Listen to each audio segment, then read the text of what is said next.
आज हम लोग lux flood acid base concept पढ़ेंगे। ये lux flood acid base concept firstly this was given by lux in 1939 and this concept was further refined by Flood in 1947. This concept is very useful for the reaction which takes place at high temperature, and this concept is also very fruitful for those reactions where there is no the solvent. According, according to this Lux flood concept, the acid is a substance which accept oxide ion. You know that the Arrhenius concept based on H plus ion and as well as OH ion, whereas the Lowry-Bronsted concept based on H plus ion. The species which one is H plus donor, that one is acid, and which one is H plus acceptor, that one is the Lowry-Bronsted base. Like the same way, in the case of the Lux flood concept, as you know that in Arrhenius concept, what are the bases are OH donor. You know that bases are OH donor. ये base है. This OH carries the negative charge. You know that this OH carries the negative charge, and this Lux flood acid base concept also depends on the oxide ion, and you know that oxide ion also carries the negative charge, this oxide ion. And the same thing is here. The bases are OH donor, and in Lux flood concept, the bases are oxide donor. They are oxide donor. Concept वही है आपका कि आपने Arrhenius concept से लिया कि base क्या है, OH डोनर है. OH पे कौन सा चार्ज है, हाइड्रोक्साइड आयन डोनर है, तो इन पे कौन सा चार्ज है, नेगेटिव चार्ज है. और ये लक्स फ्लड कंसेप्ट भी ऑक्साइड आयन पे बेस है, तो ऑक्साइड आयन पे भी नेगेटिव चार्ज है, और नेगेटिव चार्ज होने के कारण जैसे बेसिस आर्नियस में OH डोनर थे, ठीक वही बात यहाँ पे आप ऑक्साइड डोनर के रिस्पेक्ट में लगाएंगे. जो भी स्पीसीज ऑक्साइड डोनर होगी, that one is known as base. वो किसकी तरह बिहेव करेगी, बेस की तरह बिहेव करेगी. आपने देखा. और ठीक इसका उल्टा कि जो ऑक्साइड एक्सेप्ट करेगी, that one is known as acid. That means acid is substance which one accept the oxide ion. वो ऑक्साइड आयन जो एक्सेप्ट करेगा वो एसिड होगा, और जो ऑक्साइड आयन डोनेट करेगा वो बेस कहलाएगा. That means in Lux flood concept, acid is a substance which accept oxide ion, whereas base is a substance which donate oxide ion. You can say that the acids are oxide acceptor. Acids are oxide acceptor and bases are oxide donor. तो ये ठीक इसी तरह से है जैसे Arrhenius concept में base क्या है, हाइड्रोक्साइड डोनर है.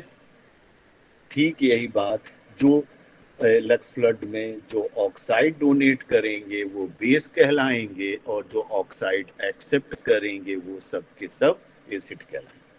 अब इस कंसेप्ट का इंपॉर्टेंस कब ज्यादा बढ़ जाता है, जब हम लोग किसकी बात करते हैं, जब हम बात करते हैं आपकी जो है high temperature acid base reaction की बात करते हैं। जैसे ही हम high temperature acid base reaction की बात करते हैं तो पाते क्या है कि ये कंसेप्ट बहुत ही एप्लीकेबल हो जाता है, इसकी इंपॉर्टेंस बढ़ जाती है। This is the base and this part is an acid. You know that this calcium oxide, this calcium oxide, when reacts with carbon dioxide, it gives calcium carbonate. And in this calcium carbonate, this CO2, this one acts as this one accepting the CO2 accepting the oxide ion and converted into carbonate ion. And this calcium oxide donates this oxide ion. This one donates this oxide ion, thus this one acts as a base, and this carbon dioxide accepts the oxide ion, thus it acts as the acid, Lux flood acid. Overall, the neutralization reaction takes place, and that means the reaction of this base and reaction of this acid gives the compound, and this reaction is known as neutralization reaction. The same thing is here in the second case, this calcium oxide. When react with SiO2, this here calcium oxide donates this oxide ion, and this oxide ion is accepted by SiO2 and that converted into SiO3 minus. And this one is oxide acceptor. This one is oxide acceptor. That's one acts as a Lux flood acid, and this calcium oxide is oxide donor, thus it acts as Lux flood base. The same thing is here. In the barium oxide, the reaction between the calcium oxide and barium oxide with carbon dioxide gives the respective carbonates of that metals. And the same thing is applicable to the case of lead oxide. In the case of lead oxide, the lead oxide is oxide donor, thus acts as a Lux flood acid, and sulfur trioxide is oxide acceptor. By means of accepting the oxide ion, this converted into the sulfur trioxide converted into sulfate ion. And there is the formation of the salt takes place, that is lead sulfate. This reaction also known as neutralization reaction. The same thing is applicable for the this sodium sodium uh, peroxide. In this sodium peroxide, when reacts with P2O5, this sodium peroxide, which gives the oxide ion, and this oxide ion is combining with P2O5, and that have to generate 2 mole of phosphate ion. This 2 mole of phosphate ion combines with this sodium, and that gives sodium phosphate. And this reaction also known as Lux flood acid base reaction. That means in all these cases we found that these all are metal oxide. These are metal oxide.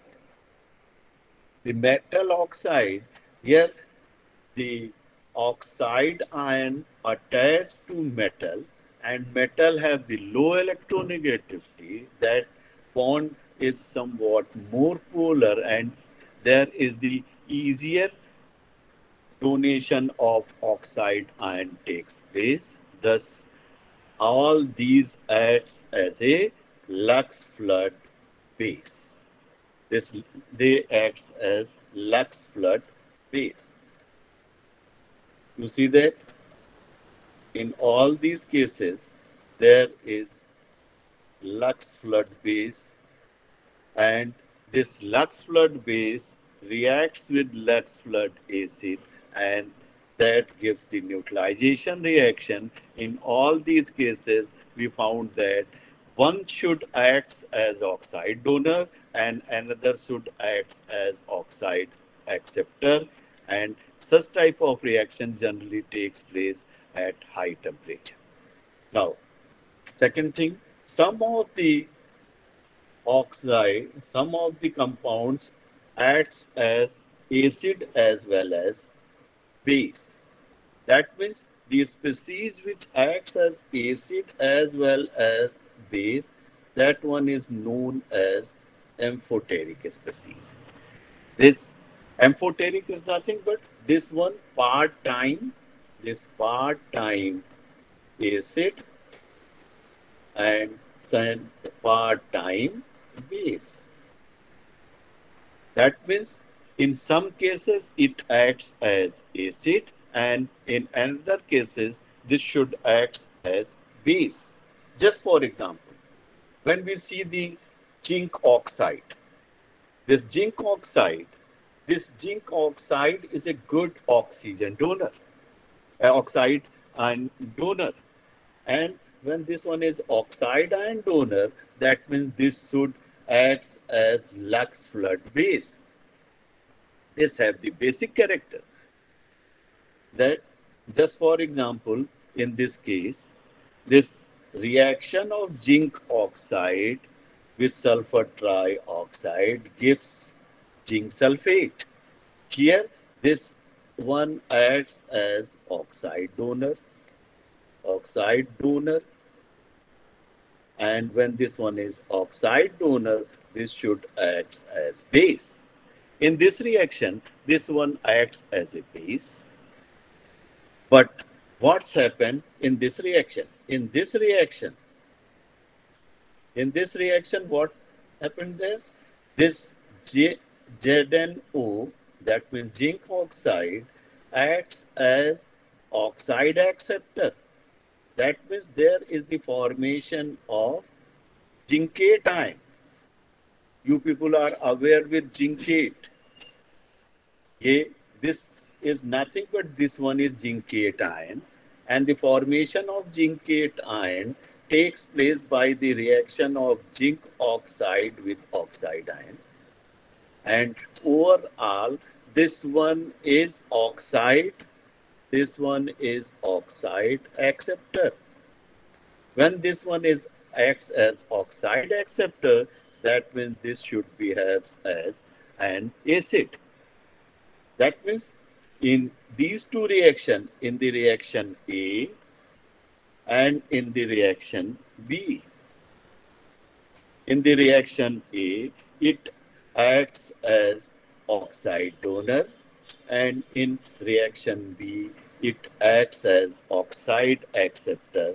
Thus, they, in both the cases, they have the opposite character. In one case, it acts as a base, and in another case, it acts as an acid. And this reaction is nothing but a reaction of zinc oxide with sodium peroxide that gives sodium zincate ion. Sodium zincate. The sodium zincate formation is just a neutralization reaction. The same thing, reaction of zinc oxide with sulfur trioxide that gives zinc sulfate. This one is also acts as neutralization reaction. And in this case, reaction A, this zinc oxide acts as a base, and in reaction B, it acts as an acid. Therefore, it have both the acid and basic character. Thus, this one this zinc oxide is amphoteric in nature. The same thing is applicable for this case, this aluminum trioxide. Aluminum trioxide, in this case, this one is oxide donor. This one is oxide donor. When this one is oxide donor, that means this should act as a Lux flood base. And in this case, this one is oxide acceptor. This one is oxide acceptor, thus should act as Lux flood acid. That means this aluminum trioxide, that means one reaction is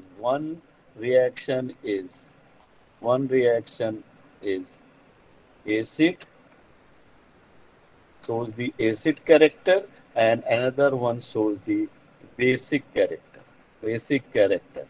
Thus, this have both the character. Thus, this aluminum trioxide acts. This also acts as acid as well as base, and this one acts as acid as well as base. Thus, this one will be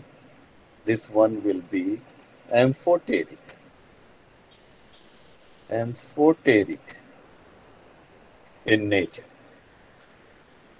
The same thing is here. That means in the case of the species which acts as oxide donor as well as oxide acceptor, that one have both the character and known as acid base character, and that one is amphoteric in nature.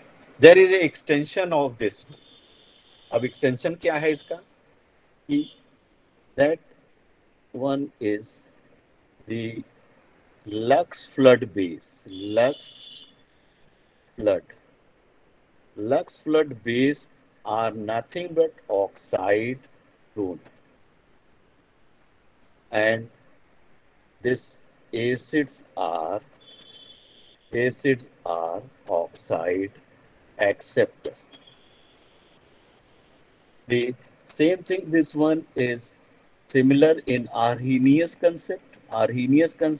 This one should act as hot hydroxide donor, and this one, when this one is hydroxide donor or oxide donor, or this, all these two carries the negative charge. एक अगर हम लोग यहाँ देखें तो क्या है,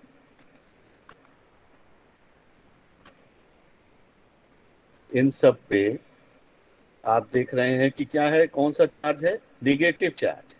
और जब निगेटिव चार्ज जिन पे होगा, वो जो डोनेट करेंगे वो सब के सब क्या कहलाएंगे, लक्स फ्लड बेस। और ठीक इसी तरह से अगर हम देखें कि अगर जिसके पास नेगेटिव चार्ज है, दैट मीन्स जो भी एनायन डोनर होंगे वो सब के सब क्या कहलाएंगे, लक्स फ्लड बेस। और जो एनायन एक्सेप्टर होंगे, anion acceptors are known as lux flood acid. तो ये एनायन एक्सेप्टर हो या हाइड्रोक्साइड आयन एक्सेप्टर हो, ये सब के सब ये निगेटिव एक्सेप्टर, ये सब एक्सेप्टर वाले पार्ट जो निगेटिव एक्सेप्टर होंगे वो एसिड की तरह बिहेव करेंगे, और जो निगेटिव चार्ज डोनर होंगे वो बेस की तरह बिहेव करेंगे। जैसे अगर इसका एक्सटेंशन देखें, जैसे आप ले लीजिए एल्युमिनियम ट्राइफ्लोराइड, और aluminium trifluoride when reacts with sodium fluoride, what's happened here? There is the formation of ALF6. What's happen, ये यहाँ 3 कर दीजिएगा तो आप पाते क्या है, ये क्या है, इसने क्या एक्सेप्ट किया, फ्लोराइड आयन एक्सेप्ट किया. This ALF3 is fluoride ion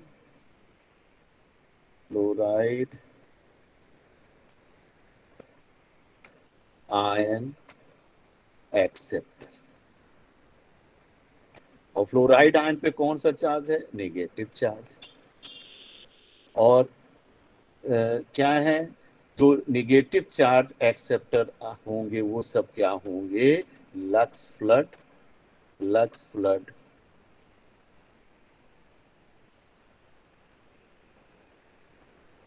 जितने भी आपके नेगेटिव चार्ज एक्सेप्टर होंगे वो सब के सब क्या होंगे, लक्स फ्लड एसिड.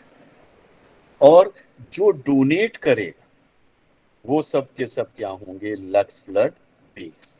तो आप देखेंगे कि ये क्या है, सोडियम फ्लोराइड, ये आपका लक्स फ्लड बेस. और ALF3 क्योंकि ये fluoride ion negative charge ion accept करता है तो इसलिए ये क्या हो जाएगा, लक्स फ्लड एसिड. और सोडियम फ्लोराइड आयन डोनेट करेगा, नेगेटिव चार्ज आयन डोनेट करेगा, ठीक जैसे ऑक्साइड आयन पे नेगेटिव चार्ज होता है. इसलिए ये सब के सब क्या होंगे, लक्स फ्लड बेस. अगर हम यही दूसरा रिएक्शन रखना चाहें, मान लीजिए एक दूसरा रिएक्शन हम लोग लिखें तो पाएंगे क्या, कि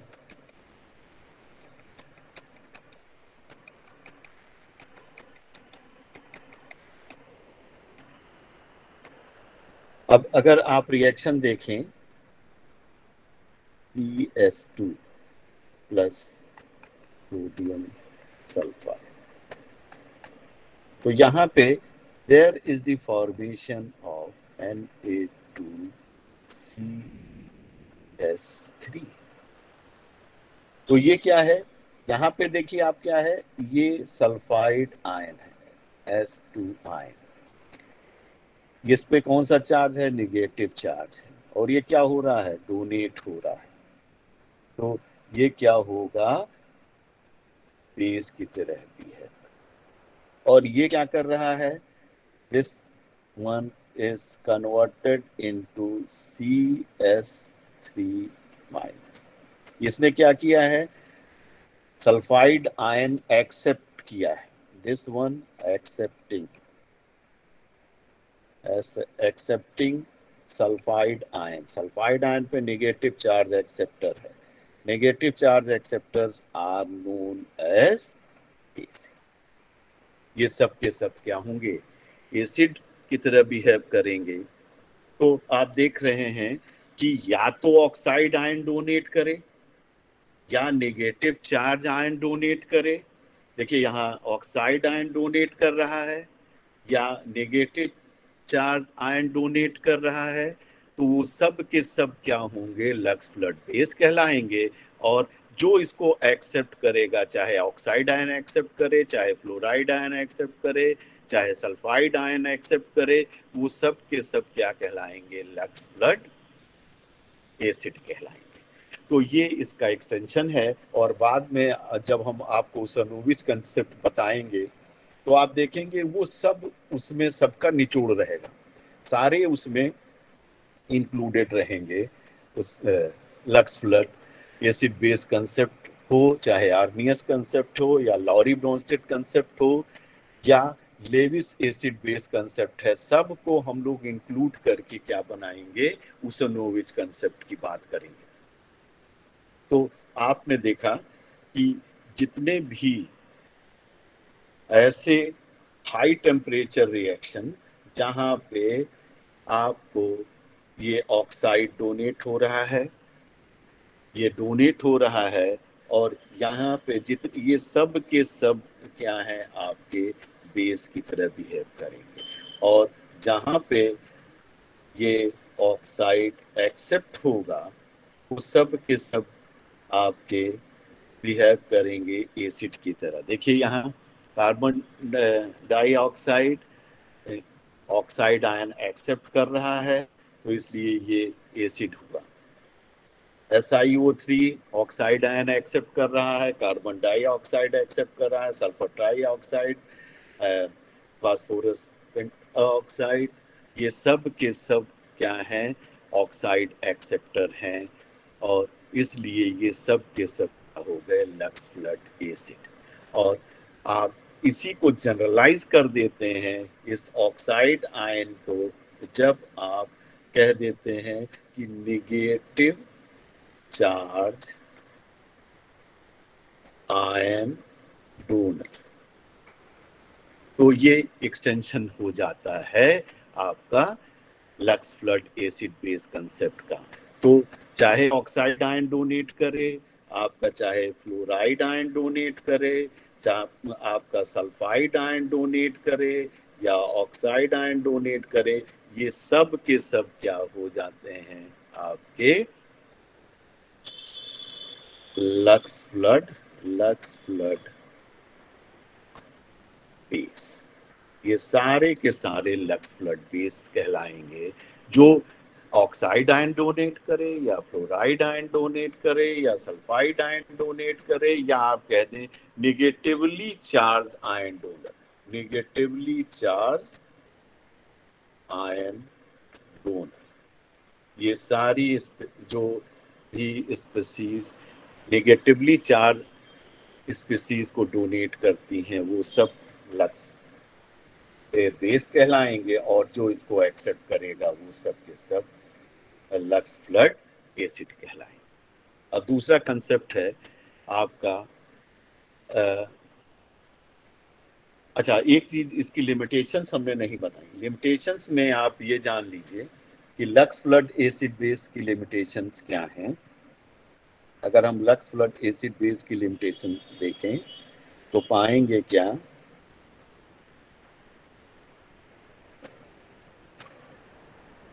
कि ये केवल और केवल किसके लिए एप्लीकेबल है, ये lux flood acid base concept, ये बहुत ही इसकी लिमिटेड एप्लीकेशंस है और ये फ्रूटफुल है हाई टेम्परेचर रिएक्शन के लिए। ये आपका यहाँ पे there is no the solvent, यहाँ पे क्या है, सॉल्वेंट फ्री हो, सॉल्वेंट फ्री है।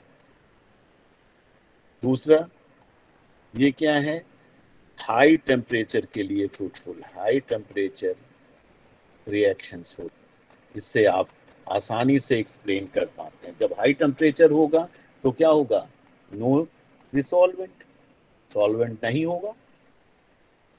और जब आपका सॉल्वेंट नहीं होगा तो उस समय आप सॉल्वेंट का भी एसिड बेस कंसेप्ट अप्लाई नहीं कर सकते। इसलिए आप इस कंसेप्ट को केवल एनायन, वो मेनली क्योंकि टेम्परेचर रिएक्शंस ये ज़्यादातर यहाँ ऑक्साइड का ही ट्रांसफर होता है, इसलिए ये केवल और केवल इसकी ऑक्साइड बेस रहता है। और ये इसकी लिमिटेड केवल और केवल क्या है, only applicable for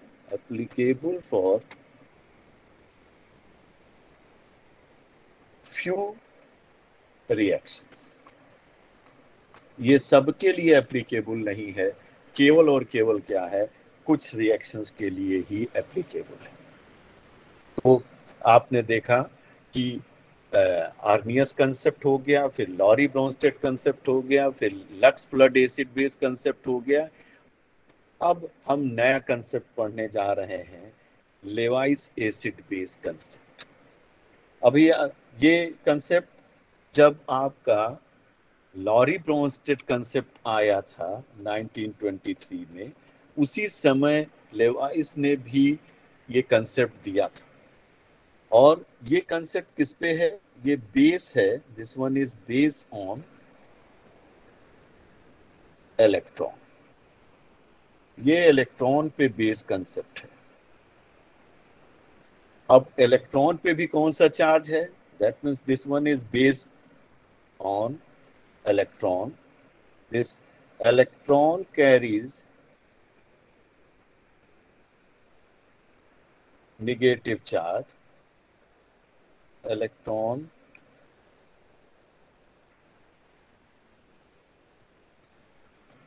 have the negative charge. तो अब देखिए कंसेप्ट जो भी आपने आर्नियस से ही लिया है कि आर्नियस में जो OH डोनर है वो क्या है? बेस. वो सब क्या है? बेस. अब OS पे निगेटिव चार्ज है, इलेक्ट्रॉन पे भी निगेटिव चार्ज है, तो जो इलेक्ट्रॉन डोनर वो सब के सब क्या कहलाएंगे? बेस. तो देखिए बेसिक कंसेप्ट यही आर्नियस कंसेप्ट ही है कि जो OS डोनर हैं वो सब बेस होते हैं. यहाँ OS नेगेटिव चार्ज है क्योंकि इलेक्ट्रॉन पे भी नेगेटिव चार्ज है, और ये Lewis acid base theory electron पे बेस है. और इलेक्ट्रॉन पे जब नेगेटिव चार्ज होगा तो जो आपका प्रोमिनेंट कंसेप्ट है वो कंसेप्ट नहीं चेंज होगा. जो hydroxide ion negative charge ion है, और जो भी स्पीसीज हाइड्रोक्साइड आयन डोनेट करेगी वो बेस कहलाएगी. ठीक यही बात हम लोग अप्लाई करेंगे लेविस एसिड बेस कंसेप्ट में. जो इलेक्ट्रॉन डोनर होगी वो बेस कहलाएगी. और इसी का ठीक उल्टा अगर हम कर लें कि जो इलेक्ट्रॉन को एक्सेप्ट करेगी वो लेविस एसिड होगा, और जो इलेक्ट्रॉन को डोनेट करेगा वो क्या होगा? लेविस बेस होगा. तो अब लेविस एसिड बेस कंसेप्ट में base is a substance which can donate pair or pairs of electron. या तो एक पेयर डोनेट करें या एक से ज्यादा पेयर डोनेट करते हैं, वो सब के सब क्या कहलाते हैं?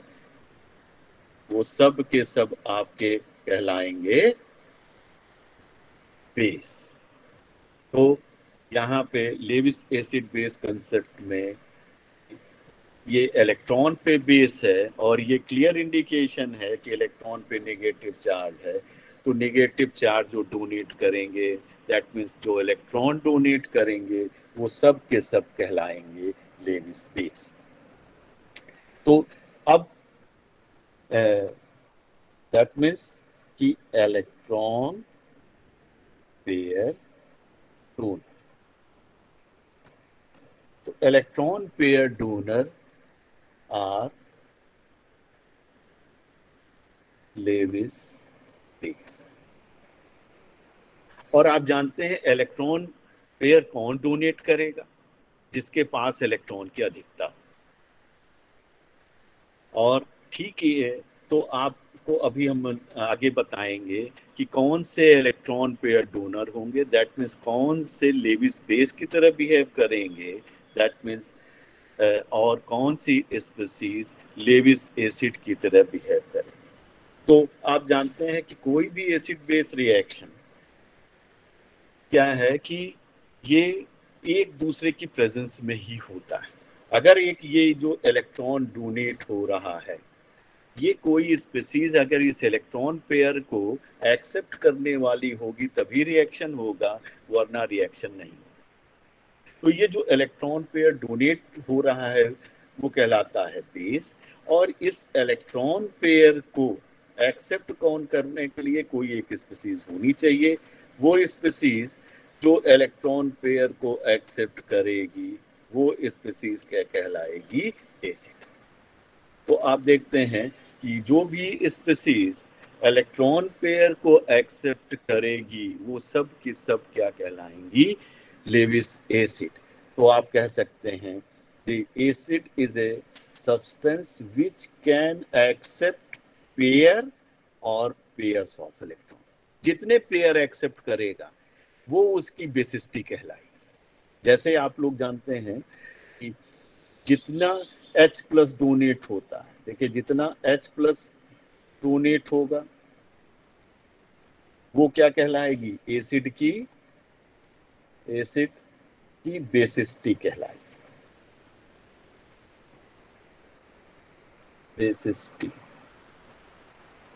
कहलाएगी। तो जैसे आप कहते हैं कि HCl कितना डोनेट कर रहा है, 1 H प्लस। तो इसलिए क्या हो गया, इस एसिड की बेसिसिटी क्या हो गई, मोनोबेसिक। ये मोनोबेसिक हो गया। यही H2SO4 है, कितने प्रोटॉन डोनेट कर रहा है, 2 प्रोटॉन डोनेट कर रहा है, तो क्या हो गया, डाइबेसिक। H3PO3 H3PO4 कितने इलेक्ट्रॉन डोनेट कर रहा है, ये 3 H प्लस डोनेट कर रहा है, और ये क्या हो जाएगा, ट्राइबेसिक। ये ट्राइबेसिक हो जाए। ठीक यही बात हम अब इसके लिए भी एप्लीकेबल करते हैं कि जब जो 1 इलेक्ट्रॉन पेयर एक्सेप्ट, तो 1 इलेक्ट्रॉन पेयर एक्सेप्ट करेगा तो वो क्या होगा, लेविस एसिड। और कितने इलेक्ट्रॉन पेयर एक्सेप्ट कर रहा है, 1, तो ये क्या हो गया आपका मोनो एसिड। जो 2 इलेक्ट्रॉन पेयर एक्सेप्ट करेगा वो लेविस एसिड, वो क्या हो जाएगा, डाई एसिड। जो 3 इलेक्ट्रॉन पेयर एक्सेप्ट करेगा वो ट्राई एसिड। तो कोई भी एसिड की जो डेफिनेशन है उसके रिस्पेक्ट में वो कितने पेयर इलेक्ट्रॉन पेयर एक्सेप्ट कर रहा है या कितना H प्लस डोनेट कर रहा है, ये उसकी बेसिसिटी कहलाती है। तो बेसिसिटी किसकी होती है, किसी भी एसिड की। तो आप पाते क्या हैं कि जो भी स्पीसीज इलेक्ट्रॉन पेयर डोनेट करेंगी वो सब की सब क्या होंगी, बेस होंगी, और जो इलेक्ट्रॉन पेयर एक्सेप्ट करेंगी वो सब की सब क्या होंगी, एसिड की तरह बिहेव करती हैं। तो आप कह सकते हैं कि acids are electron deficient species. आप कह सकते हैं कि एसिड क्या है, इलेक्ट्रॉन डिफिशिएंट है। अब एक्सेप्ट वही करेगा जिसके पास डिफिशियंसी हो, डोनेट वही करेगा जिसके पास क्या है, एक्सेस हो। तो आप पाते क्या हैं कि जिनके पास जो बेस की तरह बिहेव करेंगे, they have excess of electron, उनके पास क्या है, they have excess of electron. और एसिड क्या है, दे हैव ऑफ इलेक्ट्रॉन। या तो इनके पास क्या होगी, डिफिशियंसी ऑफ इलेक्ट्रॉन। अब हम एसिड और बेस रिएक्शन को जितने भी एडक्ट फॉर्मेशन रिएक्शन है, that is adduct formation reaction, this adduct formation reaction is nothing but Lewis acid base reaction। क्यों कि यहाँ पे ये क्या है, एक एक्सेप्टर है, इलेक्ट्रॉन पेयर एक्सेप्टर की तरह बिहेव कर रहा है। और जो बेस है ये किसकी तरह बिहेव कर रहा है, इलेक्ट्रॉन पेयर डोनर। तो जो भी रिएक्शन जिसमें इलेक्ट्रॉन का ट्रांसफर हो रहा है और कंप्लीट ट्रांसफर हो रहा है एक स्पीसीज से दूसरी स्पीसीज में, वो सारी की सारी रिएक्शन हम लोग मानते क्या है कि वो एसिड बेस रिएक्शन है। That means there is the formation of coordinate bond.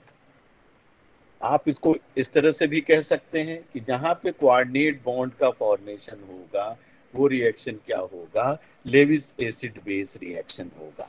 आप पाएंगे ये हर एक में कहीं कहीं ये एप्लीकेबल नहीं होता। जहां एप्लीकेबल नहीं होगा उसको हम लोग बाद में बताएंगे, अभी हम आपकी वो लिमिटेशंस बताएंगे। तो आपने देखा कि ये सब लेविस एसिड बेस कंसेप्ट में हम लोग पाते क्या हैं कि acids are electron pair acceptor and bases are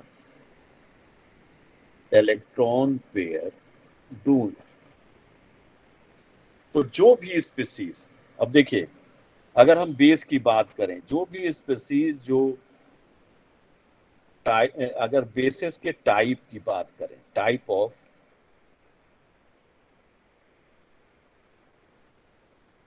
Lewis base, तो आप जानते हैं कि वो कितने टाइप के होंगे लेविस बेस। पहला क्या है कि जिनके पास negatively charge, negatively charge species.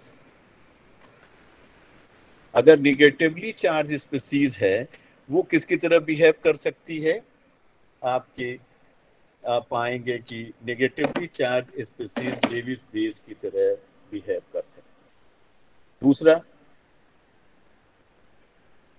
Negatively charge होगी तो वहां इलेक्ट्रॉन क्या होंगे, फ्री होंगे, और वो इलेक्ट्रॉन आसानी से डोनेट हो सकते हैं। दूसरा क्या हो कि अगर किसी स्पीसीज पे क्या हो, लोन पेयर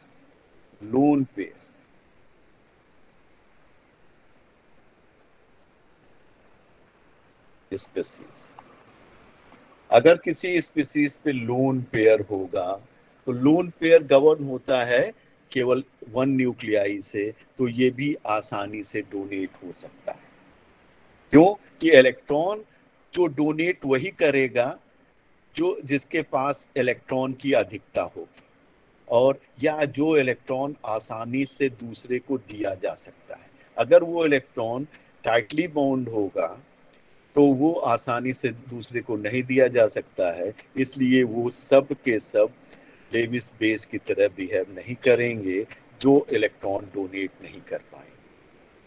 तो जो भी स्पीसीज अपना इलेक्ट्रॉन आसानी से डोनेट कर सकती है वो सब के सब क्या कहलाती हैं, लेविस बेस कहलाती हैं।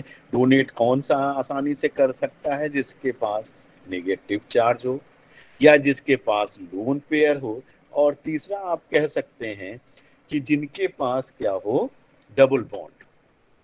कौन सा बॉन्ड हो, डबल बॉन्ड, या पाई, ये क्या हो, पाई इलेक्ट्रॉन पेयर, पाई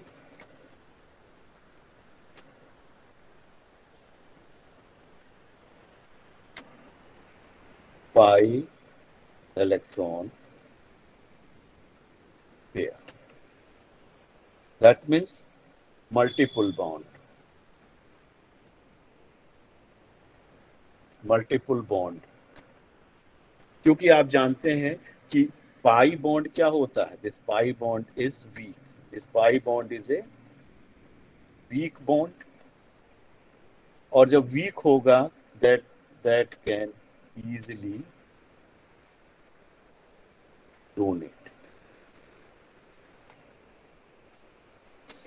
लोन पेयर होगा, इजीली डोनेट। नेगेटिव चार्ज होगा, इजीली डोनेट। तो आप पाएंगे, इनको कल हम डिटेल में भी बताएंगे आपको, तो पाएंगे क्या है कि वो स्पीसीज जो आसानी से इलेक्ट्रॉन पेयर डोनेट कर सकती है। तो आसानी से वो डोनेट कर सकती है जिस पे नेगेटिव चार्ज हो, आसानी से वो डोनेट करती है जिनके पास लोन पेयर हो, क्योंकि लोन पेयर एक ही न्यूक्लियाई से गवर्न होता है।